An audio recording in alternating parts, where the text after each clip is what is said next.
नमस्कार, मैं डॉक्टर सुनीता सैनी, विभागाध्यक्षा संस्कृत पाली एवं प्राकृत विभाग। इस आज की परिचर्चा में आप सबका स्वागत है।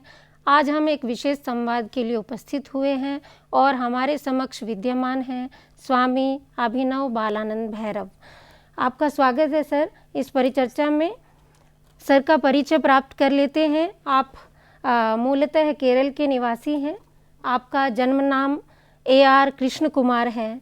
आपने संस्कृत व्याकरण में स्नातक और स्नातकोत्तर उपाधियां प्राप्त की हैं।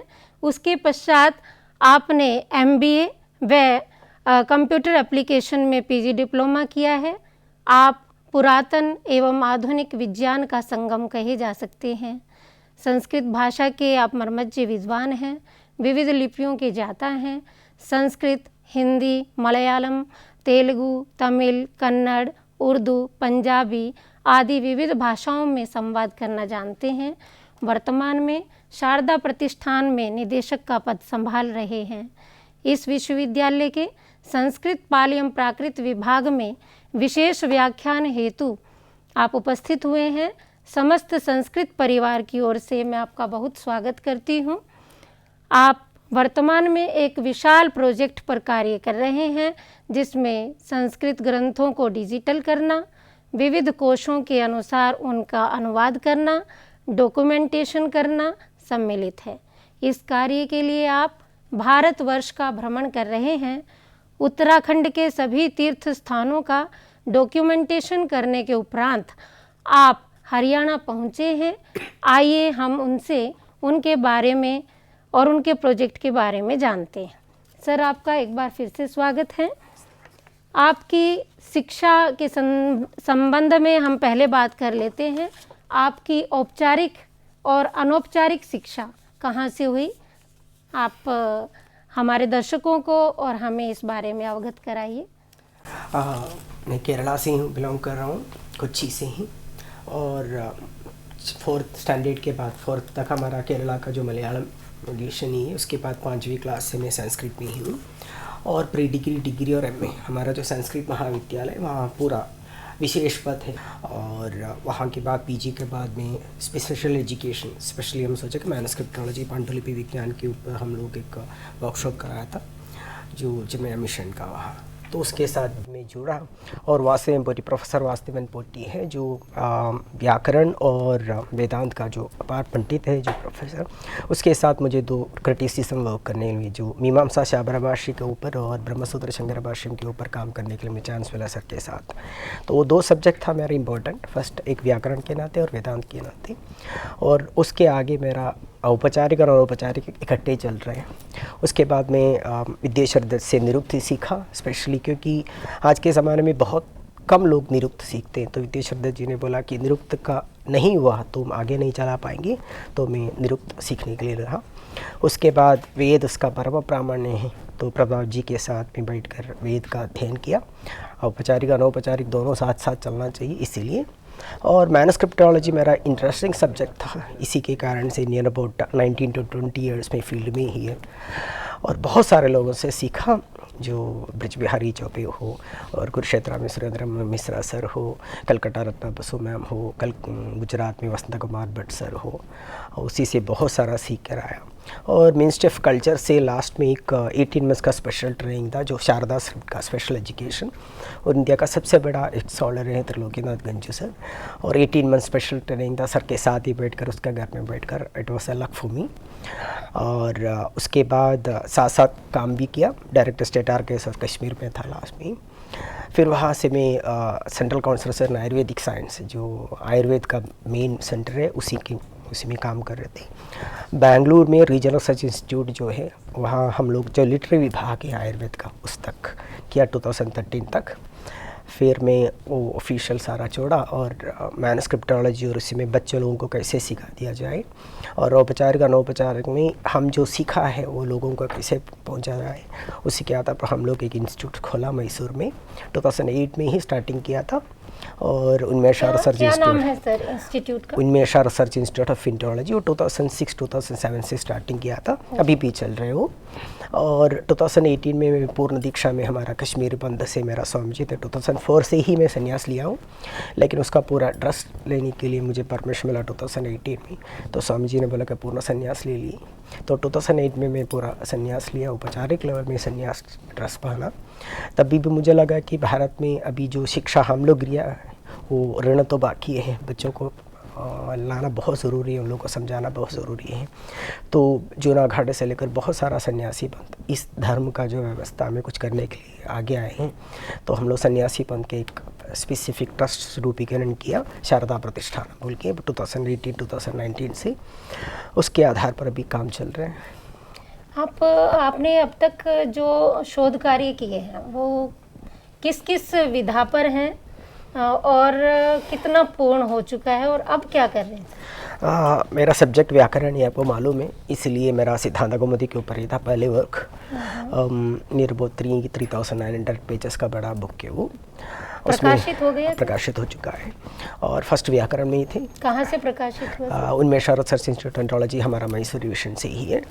और उसके बाद हमारा डिपार्टमेंट ऑफ आयुष के साथ हमारा एक टाइप था कि जो आयुर्वेद का अनपब्लिश्ड ग्रंथ बाहर निकाले, उसी में रसशास्त्र और आयुर्वेदिक ग्रंथ का ऊपर ही बहुत सारा काम हुआ था। 7-8 बुक उसी में पब्लिश किए हैं। और मेरा मलयालम मेरा मदर टंग है, इसी के कारण से हम सोच रहे थे कि मलयालम में भी कुछ बाहर आए। तो फर्स्ट ललिता सहस्रनाम का जो सबसे बड़ा शाक्त ग्रंथ माना जाता है, उसी का एक मलयालम कमेंट्री है।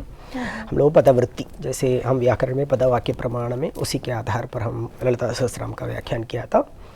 2016 में दश महाविद्या जो तंत्र प्रकाशित है, महाविद्या के ऊपर दश महाविद्या रहस्यम है, जो 10 महाविद्या है उसके ऊपर बुक निकाला था, नियर 1650 पेज है, उसी में 10 महाविद्याओं का पूरा व्याख्यान दिया है।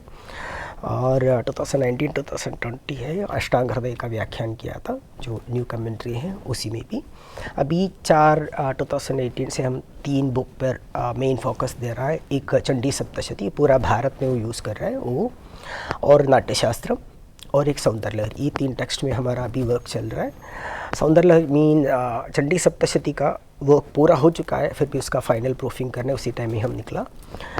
नाट्यशास्त्र का आपको मालूम है 5000 श्लोका से अभी हम लोगों का 3 या 4 चैप्टर्स फिनिश हुआ है। तो पदवाक्य प्रमाणम के आधार पर लिख रहा है, इसी के कारण से उसका टाइम होगा। फिर भी 3-4 बुक्स में अभी कॉन्सेंट्रेट है मेरा, near about 11 books already publish कर चुके हैं। आप वर्तमान में जो भारत भ्रमण कर रहे हैं, आप उत्तराखंड से होकर आए हैं, आपका वहाँ का अनुभव क्या रहा है? हम लोग 26 को ही एक ऐसा प्रोजेक्ट स्टार्टिंग करें, दीपावली का दिन ही हम निकला कोच्चि से। तो हमारा सबसे बड़ा टारगेट और सबसे बड़ा कठिनाई ये है, बुक्स में जो लिखा हुआ हम लोग पुराण और सारा टेक्स्ट देखते हैं, आगम या पुराण सब कुछ देख लेते हैं, लेकिन प्रॉब्लम क्या है, उसी टाइम को जो जगह का नाम और ये पता आज के ज़माने में है ही नहीं। और जिस जगह में लिखा है वहाँ कोई मकान होगा नहीं तो कोई आश्रम होगा, उसके इस व्यवस्था के बारे में कुछ नहीं पता। तो वहाँ जाके हम पूछे जाए कि ऐसा है क्या, उसने बता लेंगे है नहीं इधर। तो मूल रूप से जो टेक्स्ट में स्थान विद्यमान है, तीर्थ स्थान, आप उनके एग्जैक्ट लोकेशन पे जा कर के और डॉक्यूमेंटेशन कर रहे हैं, पिक्चर ले रहे हैं साथ में, और क्या कर रहे हैं? देखो कि आपको मैं आराम से बता दिया जाए कि बच्चा है केरला का, उसको यहाँ तक आने की दिक्कत लग रहा है, जो बचपन में हम सिखाने की कोशिश करें, तो उन लोगों को क्या चाहिए, केदारनाथ के बारे में उसको सब कुछ पता होना चाहिए। तो वो केदारगढ़ पढ़ेंगे बचपन में, तो पढ़ने के टाइम में ये क्या है क्या नहीं उन लोगों को समझाना बहुत ज़रूरी है। आज के ज़माने में हमारा टेक्नोलॉजी इतना बड़ा है, तो हम क्या कोशिश करें, बच्चे पढ़ने के टाइम ही उसको वीडियो एक्सप्लेनेशन करें। जैसे हम बात करें, अभी ये रिकॉर्डिंग कर रहा है, तो संस्कृत टेक्स्ट के साथ आप वीडियो तो 3 वैरायटी में, जैसे कुछ जगह में हम वीडियो यूज़ कर सकते हैं, कुछ जगह में इमेजेस से, और कुछ पंडित जी लोग हैं, बहुत सारा स्कॉलर्स है जो वहाँ के बारे में बोलने में बहुत आसानी है। तो MP3 के आधार पर, जैसे ऑडियो के आधार पर, इमेज के आधार पर और वीडियो के आधार पर हम ये सारा जो नॉलेज सिस्टम है वो बच्चों के पहुँचाने की कोशिश कर रहे हैं। आप इस पूरे प्रोजेक्ट के दौरान लगभग कितने टेक्स्ट को पर काम करना चाह रहे हैं कि? नहीं, पूरा भारत में देखा जाए तो 50 लाख के ऊपर ग्रंथ है अलग अलग।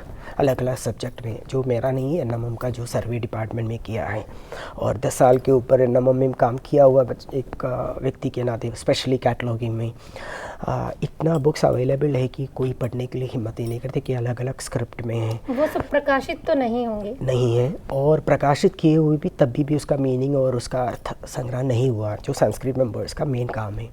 तो हम कोशिश कर रहे हैं कि अभी 12 लाख के ऊपर हमारे पास ही है जो टाइपिंग कर चुके हैं, तो उसका डाटा के साथ साथ जब पढ़ने के टाइम में ही आपको पढ़ते पढ़ते आपको कन्फ्यूजन हो रहा है कुरुक्षेत्र कहाँ है, तो वो कुरुक्षेत्र का वर्ड कहाँ आए टेक्स्ट में, तो वो बच्चे वहाँ रोके और राइट साइड में जो हमारा वीडियो और ऑडियो जो भी है वो सुने, ताकि कुरुक्षेत्र का पढ़ने के टाइम में वो कुरुक्षेत्र का पूरा दृश्य उसका सामने आए, ताकि ज़िंदगी भर के लिए लोड हो जाए। तो बेसिकली आपका जो प्रोजेक्ट का प्रयोजन ये है कि प्राचीन टेक्स्ट में, संस्कृत टेक्स्ट में अगर कुरुक्षेत्र नाम आया है तो वो कहाँ कहाँ किस ग्रंथ में कहाँ है, और वर्तमान में उसकी एग्जैक्ट लोकेशन और वो तीर्थ स्थान जो पुराणों में वर्णित हैं वो उनकी आज की लोकेशन क्या है। हाँ, ये भी नहीं है एक्चुअली। अब देखो कि व्यास ने लिखा हुआ है, आप केदारगंज में इस जगह से ये तीर्थ चल रहा है, ये बोलने लगा तो आप सोच लीजिए इसने, ये व्यास ने कैसे पता चला इस जगह में ऐसा धारा चल रहा है।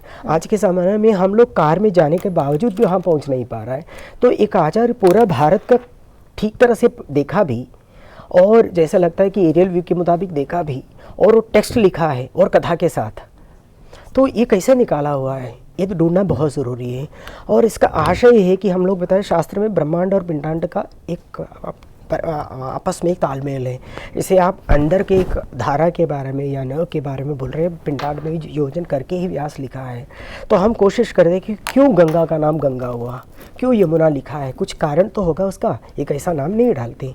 तो हम लोग सिर्फ जगह का ही नहीं, उसका तत्व क्या है, किस लिए वो गंगा बताते हैं, देवप्रयाग क्यों देवप्रयाग है, तो हमें 3-4 चीज़ें देखना पड़ता है। एक डॉक्यूमेंट्री करने के टाइम में जगह का इम्पोर्टेंस बोले, उसका जियोग्राफिकल इम्पोर्टेंस क्या है, हिस्ट्री क्या है उसका, उसके साथ हमारा संस्कार के क्या जुड़ा है, क्या कथा है उसका, कथा के पीछे क्या है, कोई ना कोई कारण तो होगा। हम लोग शास्त्र में बताते हैं मात्रा लाभ पुत्र लाभ बहुत मन्यन्ते भैया करना, एक मात्रा लाभ हो तो एक पुत्र के समान नहीं, तो व्यास ने लिखा है जो सूत्र सब कुछ लिखा हुआ, तो कुछ कारण तो होगा उसका, उसके पीछे अर्थ भी हो, वो सिर्फ एक आदमी कर सकते, जैसे संस्कृत स्कॉलर हो, और साथ साथ हमारा हिस्ट्री ज्योग्राफी से जो भी मेंबर्स है उसके साथ जोड़ दिया जाए, तो हमारा कल्चर के साथ आपका बच्चों को भी जोड़ दिया जाए, तो बहुत काफ़ी बेनिफिट हो जाएंगे फ्यूचर रिसर्च के लिए, तो इसी के कारण से लिया है। तो कितने समय में ये प्रोजेक्ट कंप्लीट होने की संभावना हम कर सकते हैं? नहीं, हम लोग बताते हैं, ये स्टार्टिंग करने के टाइम मुझे लगता है तिरुवनंतपुरम भी ऐसे इंटरव्यू हुआ, तो मैंने उन लोग को यही बोला, आम का पेड़ डालते हैं हम लोग अभी, तो कभी भी जो डाला हो आदमी कभी ये नहीं बोलेंगे कि मुझे आम का खाना भी, हम अभी डाल देते कि आगे 100 ईयर्स के बाद जो भी खाएंगे वो अच्छी तरह से रहें। ये प्रोजेक्ट ऐसा है, आपको मालूम है कि कुरुक्षेत्र घूमने के लिए मुझे लगता है कि हम उत्तराखंड को 10 दिन भी कोशिश करें तो 30 दिन में भी हम कवर नहीं कर पा रहे। अभी तो एक पायलट प्रोजेक्ट है स्टार्टिंग में, तो हम टाइम निकाल के प्रोजेक्ट चला ही नहीं सकते। जैसे कुरुक्षेत्र में 10 मेंबर आए हमसे बात करना चाहते हैं, एक स्कॉलर से, तो बोला तो उन लोगों के मुताबिक हमें टाइम देना ही देना है। फिर भी हम कोशिश करें, 13 फेज़ है हमारा प्रोजेक्ट में, 13 फेज़, एक फेज़ 5 साल भी लगाए तो 45 ईयर्स है। हम कोशिश कर रहे हैं कि प्रशिक्षकों को, जैसे हम लोगों को प्रशिक्षक ले, जैसे स्कॉलर्स को बनाए, वो लोग आगे चलें। 10-15 साल हम लोग लीड करेंगे, उसके बाद आगे आने वाला पीढ़ी चलाते रहें, ताकि रिसर्च जो स्टूडेंट्स हैं हम जैसे टीचर्स के आगे जो भी मेंबर्स हैं उसको उसका यूटिलाइजेशन कर सकें, बस। तो सर के प्रोजेक्ट को देखते हुए, स्वामी जी के इस संपूर्ण कार्य को देखते हुए, आप संस्कृत शोधार्थियों को क्या कहना चाहेंगे कि वो किस दिशा में कार्य करें और किस दिशा में स्कोप है, और किस दिशा में कार्य करने से संस्कृत को लाभ होगा? देखिए कि मुझे लगता है कि स्टूडेंट्स से ज़्यादा हमें टीचर्स को इसको इम्पोर्टेंस देना चाहिए, क्योंकि बहुत सारा स्टूडेंट, मुझे लगे 3-4 दिन के पहले एक स्टूडेंट फ़ोन करके पूछा था हमें कोई सब्जेक्ट लेना चाहते हो, स्पेशली धातुवृत्ति के आधार पर। तो हम बात कर रहे थे, मैंने बोला कि ठीक है बहुत अच्छा सब्जेक्ट है, मैंने इसका टाइटल सब कुछ किया, और PhD करने के लिए टीचर्स के सामने चला तो बोलेंगे कि हम ये नहीं जानते, क्योंकि ये बहुत आसान नहीं है, हमें काम करना पड़ेगा, तो हम जो बोलेंगे वो लिखो। तो बच्चा इंटरेस्टेड है तब भी हम करने नहीं देंगे, क्योंकि हमारा टाइम लिमिट के आधार पर बच्चे को रखने के लिए कोशिश करते हैं। तो मेरा सजेशन है कि बच्चों को तो नहीं पता विषय के आधार पर, इसलिए तो बच्चे हैं, तो टीचर्स को आगे आना चाहिए कि संस्कृत को पहले के जैसा ही, जैसे हम 90 में यज्ञदत्त और देवदत्त पढ़ रहे हैं, अभी भी वही चल रहा है। तो हम कोशिश करें कि टीचर्स आगे आए और एक मीटिंग चलाएं। भारत का जो मेन टीचर, जैसे कुरुक्षेत्र में अनेक टीचर्स हैं, सारे इकट्ठे हो जाएं और बताएं कि हम कैसे इसे आगे चलाएं, बच्चों को कैसे रिसर्च करवाएं और ऐसा सब्जेक्ट चलाएं ताकि बच्चों को आगे आने वाले पीढ़ियों की गुण हो जाए और हमारे सामने जो बैठने वाला बच्चों को भी। बच्चे नहीं जानते ये सारा, जानने वाला टीचर्स है, क्योंकि उसका एक्सपर्टाइजेशन के कारण से उसको टीचर्स का जो स्पेशल गाइडेंशिप दिया है, तो टीचर्स को रखना चाहिए। और बच्चे को पढ़ने के बाद 3 साल के बाद संस्कृत में भी पकड़ हो, विषय में भी पकड़ हो, उसका आने वाला जो टाइम है उसको यूटिलाइजेशन भी हो जाए, ऐसा सब्जेक्ट निकालना बहुत ज़रूरी है। आज सारे लोग कोशिश ये करते हैं कि बच्चे को पीएचडी हो जाए, आगे उसका क्या बेनिफिट है कोई सोचता नहीं है, सिर्फ डॉक्टर्स डिग्री चाहिए। तो हम 3 साल एक बच्चे का टाइम ले रहा है, तो उस 3 साल का जो मेहनत, उसको कुछ गुण उसको जीवन में मिलना चाहिए, ऐसा सब्जेक्ट निकाले। नहीं तो उसका फ़ायदा ना उसको है, ना आगे वाला पीढ़ियों के है, ना बेनिफिट कुछ नहीं होगा। तो सब्जेक्ट निकालना सबसे इम्पोर्टेंट है टीचर्स का, ताकि इकट्ठे बैठकर वो कितना तक सीमा तक एक स्टूडेंट जा सकते हैं वो सोचकर हमें डिसाइड करना चाहिए। स्वामी जी, संस्कृत शोध को लाभदायी बनाने के लिए एक विद्यार्थी या शोधार्थी को किन किन चीज़ों पर ध्यान केंद्रित करना चाहिए? 2 है आज के ज़माने में, 3 चीज़ें एक स्टूडेंट के नाते बहुत इंपॉर्टेंट है। एक है कम्युनिकेशन, जैसे हमारा हिंदी इतना भी नहीं होता, तब भी मिनिमम कम्युनिकेशन को हो जाए, ताकि आप साउथ इंडिया, नॉर्थ इंडिया या इसका कंप्लेंट नहीं हो, ताकि आप किसी के साथ भी बात कर सके। आपका जो नॉलेज है बढ़ने के लिए आपको इम्पोर्टेंट है सबसे ज़्यादा कम्युनिकेशन। आप इंग्लिश ले लो या हिंदी ले लो, कोई भी लैंग्वेज ले लो। और सेकंड है टेक्निकल, जैसे आज के ज़माने में केरला में क्या हो रहा है, हमें बहुत आसानी से हो जाते हैं। मोबाइल इतना सुविधा दे दिया है ताकि आपका टेक्निकल स्किल हो। और थर्ड वन है कम्युनिकेशन इन इंग्लिश, स्पेशली क्योंकि आज के ज़माने में 30% इंग्लिश में ही चल रहा है काम। मैं बता रहा हूँ संस्कृत बहुत इंपॉर्टेंट है, अपना लैंग्वेज इंपॉर्टेंट है, लेकिन कम्युनिकेशन सिर्फ हमारा भारत में नहीं रहा, पूरा इंटरनेशनल लेवल में स्कॉलर्स आगे आ रहा है। तो आपको अंग्रेज़ी बहुत इंपॉर्टेंट होता है। मोर देन दैट, ये सब कुछ तब बेनिफिट देंगे आपको अपना लैंग्वेज में, अपना सब्जेक्ट में पकड़ हो। हम हर बार संस्कृत स्टूडेंट को पूछ लेते कि आप क्या पढ़ रहे हैं, बताएंगे सर संस्कृत है, कि उसको लगता है कि मैं इंजीनियरिंग नहीं कर पाया, डॉक्टरेट नहीं कर पाया, इसी के कारण से जो बैकअप है वो लोग संस्कृत ना। आज के ज़माने संस्कृत ऐसा हो चुका है, पूरा इंटरनेशनल लेवल में इसका स्कॉलरशिप है। तो आप व्याकरण स्टूडेंट हो या साहित्य स्टूडेंट हो या कोई भी सब्जेक्ट का, आप ये मत बोलिए मैं साहित्य स्टूडेंट हो या व्याकरण स्टूडेंट हो, मैं शास्त्र का स्टूडेंट हो। अपना सीमा है व्याकरण का, ठीक है, व्याकरण ठीक तरह से पढ़ो और साथ शास्त्र को पूरा ले लो। ये नहीं कभी नहीं बोले कि मैं व्याकरण स्टूडेंट हूँ, मैं न्याय स्टूडेंट हूँ। न्याय का अस्तित्व तब रहता है कि बाकी शास्त्र के साथ चलें, व्याकरण का तब अस्तित्व है बाकी शास्त्र के साथ चलें। तो आप व्याकरण ले लो, लेकिन ये मत बोलिएगा कि मुझे बाकी का नॉलेज नहीं है। तो एक स्टूडेंट पीएचडी कर रहा है या पीजी कर रहा है, कुछ भी कर रहा है, उस सब्जेक्ट में आप ऐसा होल्ड करें, मुझे सब कुछ नहीं पता लेकिन इस सब्जेक्ट को मैं जानता हूँ। तो मतलब आप 2 चीज़ें कहना चाहते हैं, एक तो आपकी सब्जेक्ट पे पकड़ होनी चाहिए, दूसरा आपको कम्युनिकेशन आपका बढ़िया होना चाहिए, तीसरा आपको टेक्निकली सुदृढ़ होना चाहिए, ताकि उस चीज़ का लाभ आप भी कम समय में कर सके और दूसरों को पहुंचा भी सके अपना रिसर्च। देखो, आपको बहुत नॉलेज है, लेकिन कोई आदमी आपसे बात करे कि सर मुझे समझाओ, लेकिन आप समझा नहीं पा रहे, तो उस विद्या का फ़ायदा ही नहीं होगा। जब तक आपका कम्युनिकेशन स्किल हो तब तक आप जो सीखा है बच्चों को गुण दे सकते हैं। इसलिए मेरा फर्स्ट प्रायोरिटी है कि आप शास्त्र के साथ साथ कम्युनिकेशन स्किल बनाएं, ताकि कोई भी क्वेश्चन करें तो आप अपना पकड़ में ही रह के उसका ठीक तरह से समझा सकें। भाषा का माध्यम वही व्यक्ता है हम आज की, जो हमें जाना है उससे ठीक तरह से दूसरे लोगों को समझाना ही भाषा का आवश्यकता है। तो आप ठीक तरह से अपना लैंग्वेज को पकड़ कर को जो बात कर रहे हैं उसी सब्जेक्ट में आपको होल्ड रखें, और सबके साथ आप चलने के टाइम में आपको पता होना चाहिए आप जो विद्या सीखा है वो बांटने के लिए है। विद्याधनम सर्वधनात् प्रधानम। जब तक आप सीखा हुआ चीज़ें दूसरे को नहीं देंगे उसका फ़ायदा नहीं होगा। तो ये 3 चीज़ें विद्यार्थी को बहुत इम्पोर्टेंट है। आज का हम अंतिम सवाल आपसे पूछ लेते हैं कि आप जो कार्य कर रहे हैं, आप अगर ग्रंथों को डिजिटल कर देंगे तो उसके बाद आने वाले शोधार्थियों के लिए क्या काम होगा? देखिए कि हमारा ऐसे रिसर्च स्कॉलर हमारा सबसे बड़ा दिक्कत होता है कि 50 लाख के ऊपर भारत का मैनुस्क्रिप्ट है। तो ये विद्यार्थी सोचो कि शैव के ऊपर काम कर रहा है, इसको ये पता नहीं चल रहा है कि शैव संप्रदाय का जो विषय है कहाँ कहाँ अवेलेबल है, कौन सा पुराण में है, कौन सा आगम में है।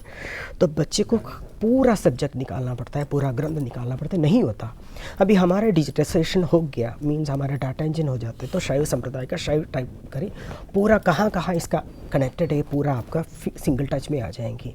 और उसका शब्दशास्त्र के साथ हमारा पूरा स्कॉलर्स उसी में वीडियो और सारा लेक्चर देंगे, और टेक्स्ट का जितने भी कमेंट्री सब कुछ एक जगह में आ जाएंगी, ताकि एक स्टूडेंट ठीक तरह से टीचर के साथ बैठ जाए और 3 या 4 इकट्ठे हो जाए। आपका रिसर्च 1 साल या 2 साल का काम आप 1 महीने में फिनिश हो जाएंगे। सबसे बड़ा इम्पोर्टेंट है कि कश्मीर से कन्याकुमारी तक आपका जो भागा दौड़ी है आपका अपना फिंगर टच में मिल जाएंगे। वो आप मेरे हिसाब से 2 साल का जो टेस्टिमोनियल हम लोग रिसर्च मेथोडोलॉजी में बता रहे हैं, वो 2 साल ही बच्चों का टाइम लिमिट है। जैसे क्रिटिसिज्म कर रहे लो, क्रिटिसिज्म पूरा भारत का मैनुस्क्रिप्ट निकालने के लिए हमारा टाइम निकल जाते हैं। अभी क्या है, फिंगर टच में आपका मोबाइल में वो आ जाएंगी। इसका मतलब एक स्टूडेंट का 2 साल बच गए 3 साल में। सर, आप बहुत अच्छा काम कर रहे हैं संस्कृत शोध के क्षेत्र में। हमें उम्मीद है कि आपकी इस संवाद व परिचर्चा को सुनकर संस्कृत के विद्यार्थी आगामी जो कार्य करेंगे वो इसी पद्धति को ध्यान में रखते हुए करेंगे। आपका पुनः एक बार स्वागत है, आपका आभार कि आप संस्कृत विभाग में पधारे और हमारे विद्यार्थियों को प्रेरित किया कि वो किस दिशा में शोध कार्य कर सकते हैं, ताकि संस्कृत के शोध के क्षेत्र में एक लाभदायी कार्य किया जा सके। धन्यवाद सर।